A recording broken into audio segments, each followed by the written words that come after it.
Welcome to Living Under New Mexico Skies, brought to you by Parnall Law. In this episode, we meet Attorney Una Campbell Guevara. Una is proud to call herself a lifelong New Mexican with a diverse and interesting past. Una has earned a BS in Spanish, studied abroad in Mexico and Spain, owned an art gallery, and graced the cover of an art magazine in Scottsdale. Una was also a mentor for the Program for the Empowerment of Girls. Oh yeah, and along the way, Una also earned a JD from UNM Law School. Una's been fighting for justice at Parnall Law for over 9 years and has won countless settlements for injured New Mexicans. Okay, well, let's get into our interview.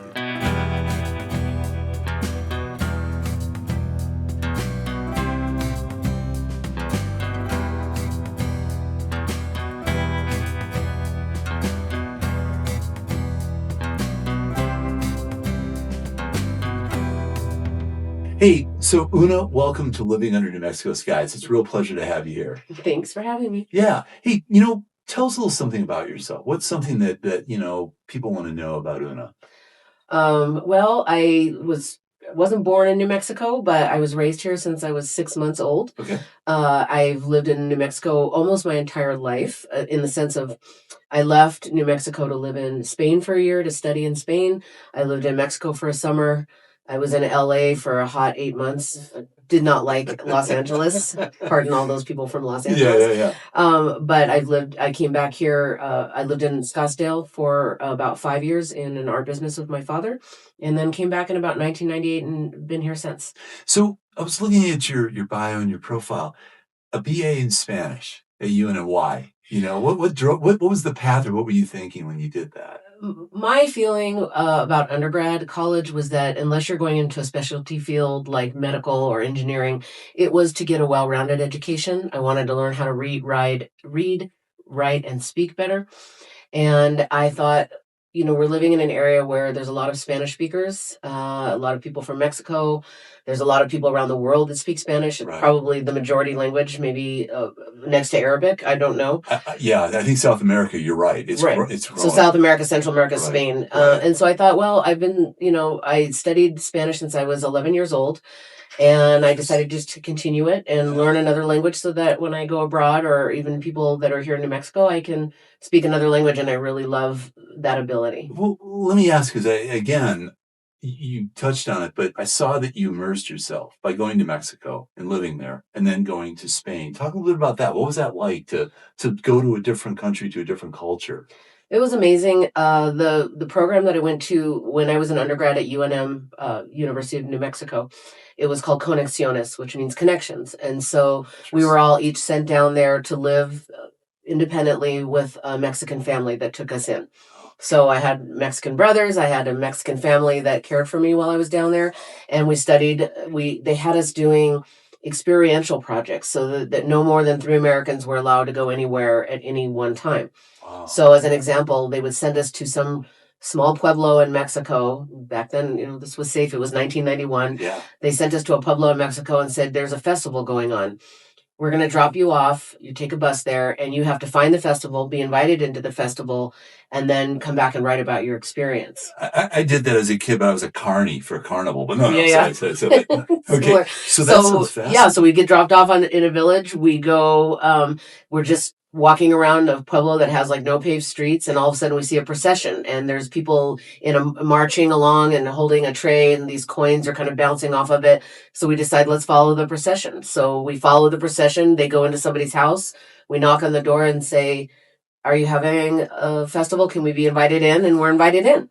And the men are on one side and the women are on another side. They're wearing layers of skirts. I forget what the festival is at this point. Yeah. But we socialized, ate, drank with the locals, and then we all went to the local bull ring, because even this pueblo had a bull ring. Oh, yes. And people rode these, pretty old bulls, and it wasn't super exciting, but it was fun. It wasn't a PBR it was not a PBR. Yeah, it's not running of the bulls. And we took pictures with the bulls and with donkeys and, everything that was there. It was really fun. So this is a question that I've always had, and I think a lot of people have different opinions on it. But so you study the classroom or the textbook, for lack of a better way to put it, a language, but now you're in country and you're learning almost like the street, like American slang, Right. How did that work? I mean, did you pick that up quick? Did they tutor you? Did they Oh, no, that's, this is really what you wanted to say, or this is what you meant. It's a little bit different in Mexico because New Mexicans speak a lot of Mexican Hmm. Spanish. It's spoken at a little bit slower pace than, let's say, compared to Spanish from Spain. Right, right. So you kind of just pick things up as you go. I mean, as kids growing up in New Mexico, you learn a lot of slang. It just, even being, Yeah. not a Mexican kid or not a Yeah. Hispanic kid. And then you go, and as you learn the process, you really have to, I think, immerse yourself in a culture in order to really fully understand it. Right. I mean, back when, I can't say I can do this now, but back when I used to write poetry in Spanish. I've written a couple poems. I'm not at that level anymore, but I'm trying to get back to that level. Well, here's another one. Do you dream in English or Spanish?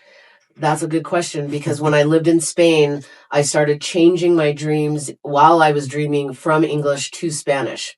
And it was something that occurred during the dream. So I was not awake, but I recalled the dream turning it into Spanish. And in Spain, that was a little bit more of a culture shock than Mexico for me. Spanish speakers speak very fast. They, where I was at in the south of Spain, in Granada, they speak with a lisp. And so in Mexico, you might say hasta luego. Right. In Spain, you're hasta luego. So it took me about 3 or 4 months to acclimate, to understand, to even begin to understand what people were saying. So Right. there was a little bit more of a culture shock. I did go through a little bit of, what you would call a culture shock for a little bit, because I was also there for a year, not a summer. So it was different. So this is interesting.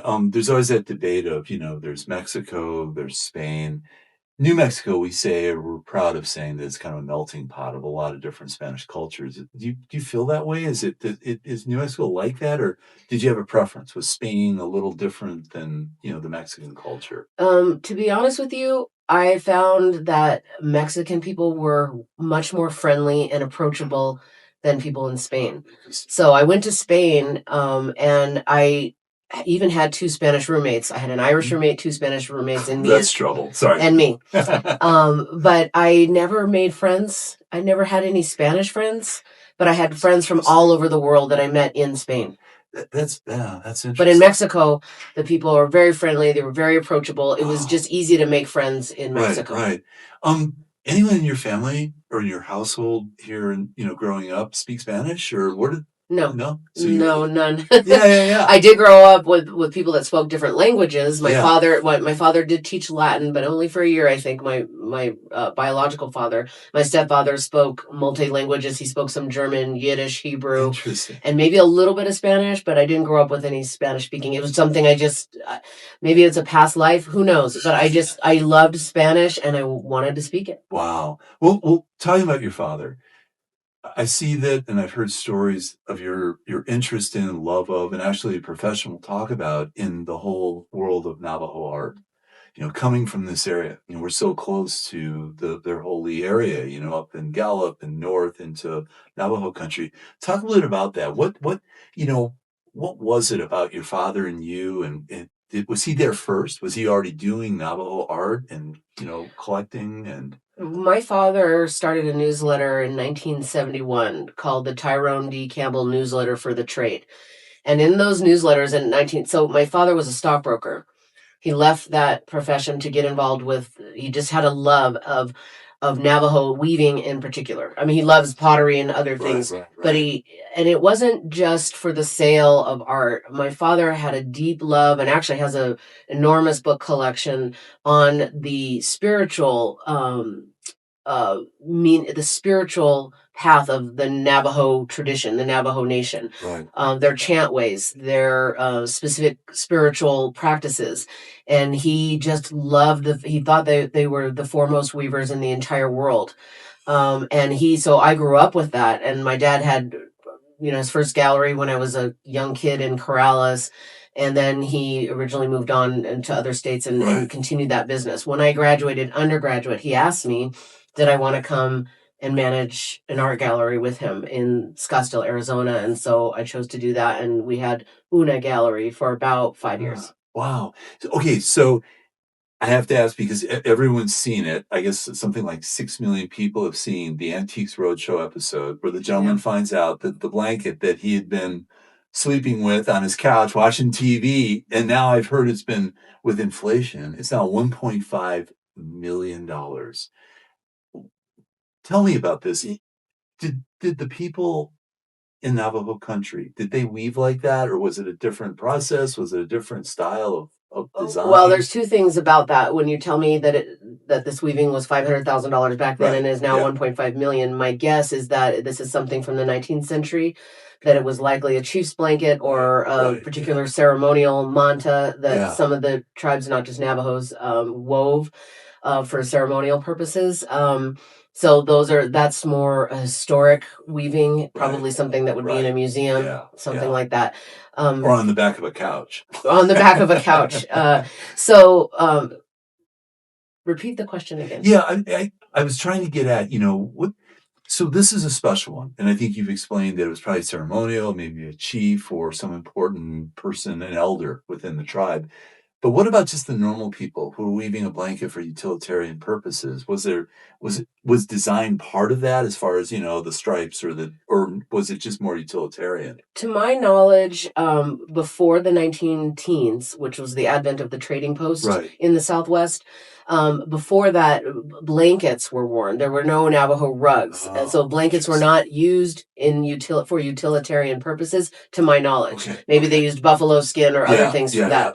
Blankets were woven, they were called chief's blankets, and there's a first phase, second phase, third phase. Those were all woven in the 1800s. Right. And the design was designed so when the chief or whoever wore the blanket, that the patterns would come together after being wrapped around their shoulders. They also wove certain ceremonial mantas or dresses for Navajo ceremonies. But there wasn't like a weaving, like in the terms that we think about it for utilitarian purposes.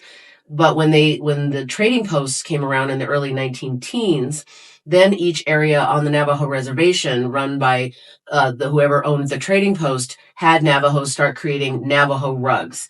And that was the advent of the rug, where they actually wove it for purposes of putting it on the floor, etc. And no rugs were never duplicated a rug, so there are no two Navajo rugs that are alike. That's interesting. Okay, so I was fortunate enough to have a woman that lived on the road up in Santa Fe when I lived up there, and she had the whole loom. What did these people in the 19th century and the teens, what did they use for weaving these? So frequently they would be using two trees. So they would use the trunks of two trees, and that would be the posts of what they would weave. Wow. And then they would create their loom between two trees. So hence that made the length of the rug. And then they could decide what width. They didn't use any patterns or they didn't write down any patterns or have a specific design like a Persian rug would have a loom. Yeah. So they created it all from memory, and they created it all just because they were just expert weavers. Well, so now you're doing that. You're in Scottsdale. Now again, another thing off your bio is that you were named one of the 8 top businesswomen in the area of art in Scottsdale. Is that true? I think it was one of the 8 most promising business owners. So I don't think it was specific to art. Okay. But it was, I was young, and it was, I was featured. I think that I've got to remember now. It's going back a ways as one of the top 8 women in business up and coming in Arizona. Very cool. Yeah, and that's interesting because that market exploded with the art world. Absolutely exploded Scottsdale. So Scottsdale, I think, is considered or was considered at some point one of the top 3 art buying centers in the country. Certainly the premier place in the Southwest, probably along with Santa Fe. So we're going to talk now about, a career decision, life decision to get into law. But do you ever want to go back to that, to doing the art? Is it something maybe down the road or something you maybe do? I always was insulted when people said, well, in your spare time. Do you? But where I'm going. I loved being in that business. There was something really special and magical about it. Now, my dad, of course, is the premier person in historic Navajo rugs and Pueblo textiles. I also sold rugs, but I also sold folk art of the Americas. So some of the top folk artists from Oaxaca, Mexico, South America, some of the folk artists from around the Southwest. And so I dealt in a lot of things. These weren't high-end items, but there was so much fun in creating like the next best thing. So for instance, when we started in the business, there was no such thing as Navajo folk art. that became something Ah, after we were in business. And I can remember, I think his name was Jack Beasley, if I recall correctly. And he wrote the first book called Navajo Folk Art. Before that, these were like things that they sold at the trading posts that were made, they might have been a chicken with the corn husk feathers, or lambs with the lamb's wool on them. And I remember him coming to my gallery at a certain point with 3 pieces by an artist named Delbert Buck, who I think was 15 years old at the time.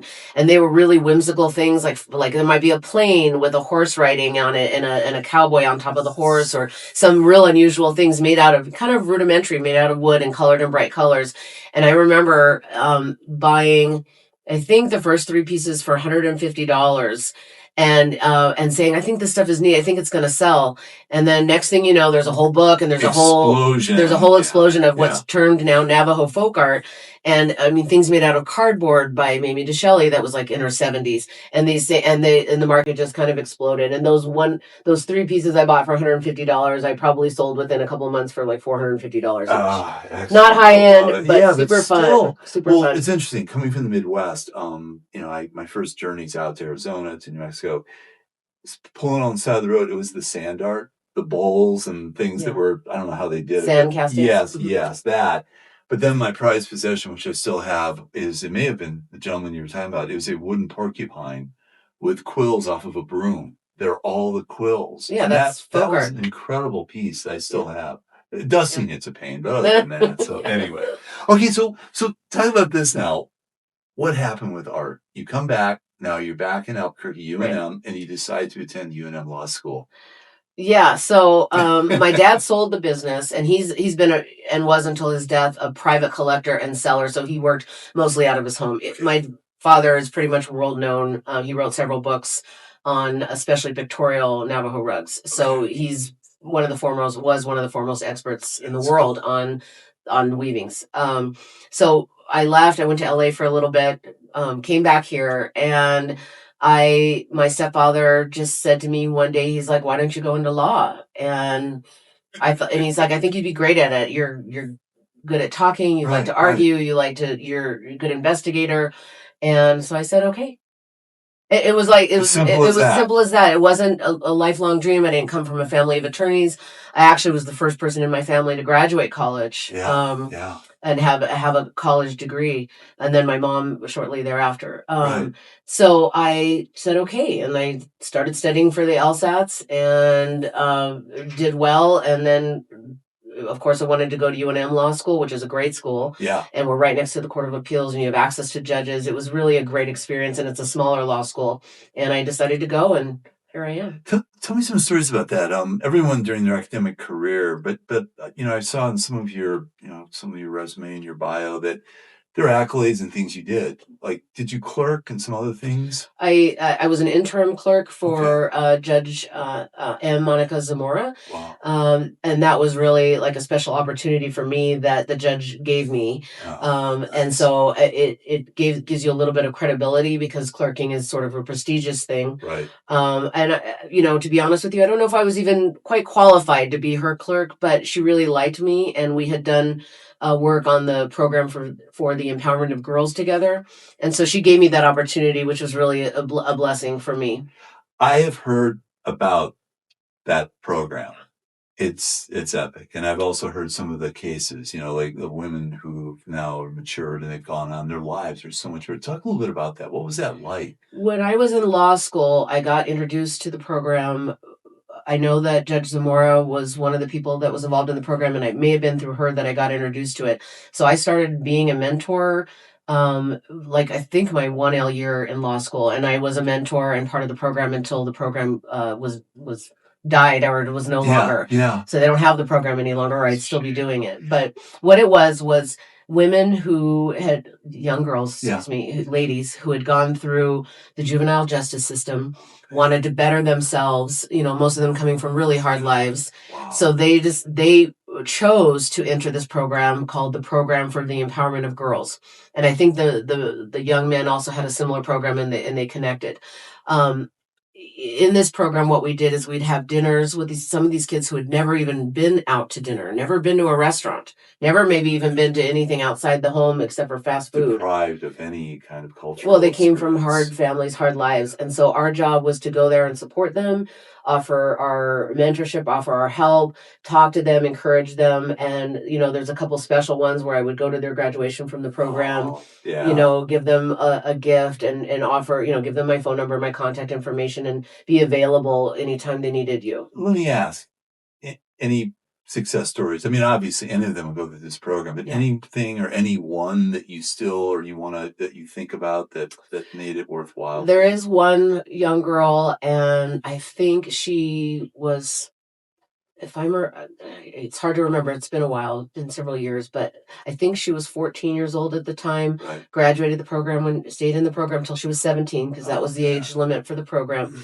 She had been addicted to heroin, had come from a very, very difficult childhood, maybe other kinds of abuse. And I just remember how proud she was when she graduated the program. I haven't heard from her since, unfortunately. Yeah. I would like to hear from her. But I stayed with her till her graduation at age 17 and went to her ceremony, and just very proud of the fact that she went through that program. These are girls that said, you know what, I've come from a hard life, and I'm going to better myself.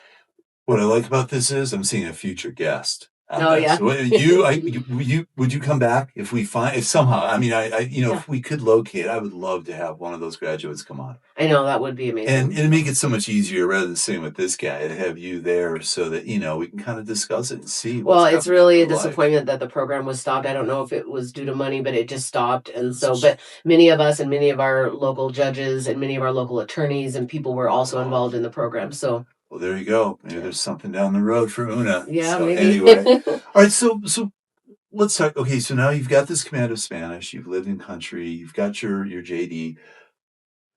Has that helped you? How have you used that Spanish with your new work with Parnall Law? Well, a lot of our clients, because we have a huge Spanish-speaking population in New Mexico, Right. so inevitably a lot of our clients are Spanish-only speakers, or they have a very limited, knowledge of Spanish. A lot of them are immigrants, Right. And so it really, when they get to hear that I can understand what they're saying, and I probably understand a lot better than I even speak, but I am able to be conversational. My accent is good. They all comment that I have a wonderful accent. So even if my grammar or my conjugation of verbs is not perfect, they understand. I can understand them almost. I would say 95% of what they're saying and telling me. So it really helps for that communication and that bonding between client and their attorney. So I have to imagine, outside of their family or close friends, it must be hard for them in a different country, a different language. And we'll kind of start to move into that, how you dealt with them through personal injury or through auto accident, or whatever it is. Yeah. How that's got to be important that they feel they have someone who understands them and can communicate to them, show them empathy. Well, and we have, several Spanish-speaking attorneys, including myself, and we have also a large amount of our staff that are also Spanish speakers. So it does help because when you're trying to understand something as complex as legal stuff, for lack of a better word. Yeah, no, I agree. But you want to have confidence in your attorney. You want to know that they understand what you've gone through. But here's the thing: I find that a lot of my Spanish-speaking clients really trust us. So you have that initial conversation, you build that relationship, but they are. I feel the Spanish-speaking clients are. They just really have an understanding, and they kind of allow us to do our thing. And we describe the process, we keep them updated in the process, and they're very, very grateful at the end. Well, this is interesting. It goes back to what you said about the Mexican culture when you live there, because I assume that a lot of them are probably Mexican heritage. Of course. That I think you just nailed it, because now you have these people who there is more empathy, there's more embracing of people who they like and that they understand. So that's really cool. Yeah, it really helps. I think travel, aside from learning Spanish, travel to another country really is part of what every American should go through. Should do. But no bubblegum, short pants, tennis shoes, or baseball caps. Right. And no, and no, Americans are known for being loud. So I try to assimilate when I go to a place and try to join in their culture. But you're always going to be American. Right. But there's something about that connection to knowing, first thing I do, because my clients will ask me, like, you speak Spanish really well. Your accent is very good, and I tell them, well, I studied in Morelia, Michoacan, right? I lived with a Mexican family. Oh, wow. And I tell them about how I used to love to travel to the little towns like Pátzcuaro or Oaxaca or Mexico City, places that, unfortunately, with what's gone down with what's happening in Mexico right now, it's not as safe as it used to be. But it was such a beautiful place to travel, such a great experience. Cool. So, okay, what area within what you do now as an attorney, what area do you think that these Spanish only speakers, where are they being taken advantage of? Or what are some of the things that happen to them with regards to insurance, to, something happens on the streets of Albuquerque or anywhere in New Mexico? What do you see and what do you think is a hurdle that you can help with? I really wish that we could reach out, and I guess this is one way of doing it, but reach out, whether there be community centers or through just social media, and teach, especially Spanish speakers about, and everybody really, because a lot of people don't know, but about uninsured and underinsured motorist coverage. Yes. So it's uninsured if they get hit by somebody that has no insurance. It's underinsured if they get hit somebody. Excuse me. Yeah. It's underinsured if they get hit by somebody who has not enough insurance to cover their damages. Right. So I think a lot of the Mexican community, or now living in New Mexico, a lot of them, they don't have a built-up credit, so they go to the places that advertise Hablamos Español, right? And a lot of these are kind of a third-rate insurance companies. I call them third-rate. Right. And what they do is they go in, and at least from my experience in talking with my clients, they go in, the people tell them, hey, and they may have a Spanish speaker there selling them the insurance. Oh, yeah. But they go in and they tell them, look, this is what you need required by law, the $25,000 liability. Yeah. That's the minimal policy. That here's this other coverage. You don't really need this. It's not required by law. And so most of them just tend to get the insurance that's required by law. And it's cheaper. Yeah. But what is ironic is I have looked at so many policies where liability coverage was, they have the premium. And to get uninsured motorists for the same policy period might have been $1 more. It could be $11 more to get the coverage that is the most important for you. So I teach my clients, I give them what I call the talk. I know they probably get sick of it. No, but come on. I give it to them, this talk, because I've had many clients that they get in an accident, and a year later, a month later, 2 months later, they're in another accident. And I tell them, you did get the uninsured motorist. And thankfully, most of them do, not all of them. Yeah. But I tell them this is the most important coverage you can have. I teach them about all the other ways that it can protect you. Not just in a vehicle, but you could be the victim of a crime involving a vehicle. You could have your house run into by a drunk driver. You could be riding your bicycle. And if you have this coverage, It's like you wearing it like a backpack. It follows you wherever you go. So you're protected in so many other ways. I love it. Yeah. Well, I forgot to mention. Yes. So how I feel like they're being taken advantage of is they sign these forms for a long time, and probably still in some cases, these forms were all in English. They were supposedly, explained this coverage, but insurance companies never really explain how it helps you, because they don't want you to buy uninsured motorist coverage, because their risk is really high for coverage. That is wild. Well, you hit on something again. I think, we probably should do something with Parnall Law with you and some of our other Spanish-speaking attorneys. Ask an attorney. There's some things we should do. I hear about this with some of now with immigration law and with a lot of other rights, but this is huge, because of what happens on the streets of this state. Well, there's so many people that are uninsured in this state. There's so many people that don't have enough coverage. So, another thing that people need to realize is that This coverage is super, super important. The premiums are much lower on UM coverage than they are on liability coverage. But you can only get UM coverage up to what your liability limits are. So if you have minimal limits and you have minimal uninsured motorist limits, if the other driver that hit you has also the minimal limits, those offset. So it's not additional coverage. So if you really want to be covered, you have to have at least the 50,000, which is the next level up. And people would be amazed to learn it's not that much more money to go one step up and have double the coverage. Well, thank you. That's good to know. Well, Una, thank you very much. It's been a pleasure. Nice having you on. Thanks for having me. Let's talk. We got a couple of things to follow up on. I'd like to see about the young women who have gone on with their lives. And let's talk about a Spanish. Can't say it in Spanish, but ask an attorney. Yeah, pregunta a una abogada. Very good. Thank you very much. Thanks. Okay, thanks.